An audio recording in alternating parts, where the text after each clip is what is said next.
আমি মনে করি না রাহুল দ্রাবিড় সেকেন্ড বয় হিসেবে শেষ করে, কারণ ক্রিকেট একটা টিম স্পোর্ট। যখন ভারতের হয়ে কখনো Ganguly as an opener century করেছে বা as a 5 number batsman century করেছে, বা সচিন তেন্ডুলকরের ক্ষেত্রেও তাই 4 নম্বরে বা ওপেনিংয়ে যখন সে ভালো খেলেছে, আর তার সাথে যদি রাহুল দ্রাবিড় ভালো খেলে থাকে বা তার সাথে রাহুল দ্রাবিড় যদি সেঞ্চুরি করে থাকে, যেটা প্রায়ই হয়েছে, তাতে কিন্তু ইন্ডিয়া জিতেছে।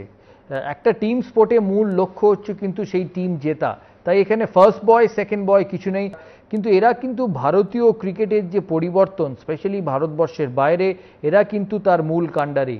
এদের হাত ধরে ভারতীয় ক্রিকেট এগিয়ে গেছে ভারতবর্ষের বাইরে।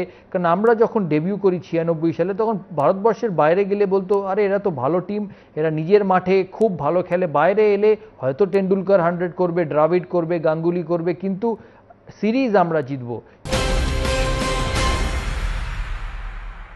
কেউ না কেউ কিছু সচিন তেন্ডুলকরের রিটায়ারমেন্ট নিয়ে মন্তব্য করছে, সচিনও তা সেই নিয়ে মন্তব্য করছে। আমি একটা জিনিসই মনে করি যে ওয়ানডে ক্রিকেট থেকে তার বিদায় হয়েছে, টি20 থেকে তার হয়েছে, টেস্ট থেকেও আমি খুব একটা দেরি দেখি না।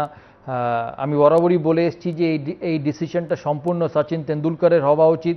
আমি তাকে একটা কথাই বলবো, যেটা আগে বলে এসেছি বরাবর, যে তিনি যে খেলাই ছাড়ুক, তিনি ওয়ানডে ক্রিকেট ছেড়েছেন, আজ গতকাল টি20 ক্রিকেট ছাড়লেন চ্যাম্পিয়ন্স লিগ চ্যাম্পিয়ন হয়ে, টেস্ট ক্রিকেটও যেন ব্যাট উঁচু করে ছাড়ে। আমার কাছে Harbhajan Singh is a match winner, কোনো দ্বিতীয় প্রশ্ন নেই, কোনো দ্বিতীয় কথা নেই এ নিয়ে। আমরা যুবরাজ সিংকে দেখে ফিরেছি। আমি অলওয়েজ বলে এসেছি form is temporary, class is permanent. আমি এখনও মনে করি হরভজন সিং ভারতীয় দলে খেলতে পারে, হরভজন সিং ভারতীয় দলে ফিরবে।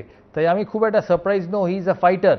আর যখনই দরকার পড়ে, যখনই টিমের দরকার পড়ে, হরভজন সিং কিন্তু উঠে দাঁড়ায়। এটা হচ্ছে ওর সবচেয়ে বড় ট্রেড।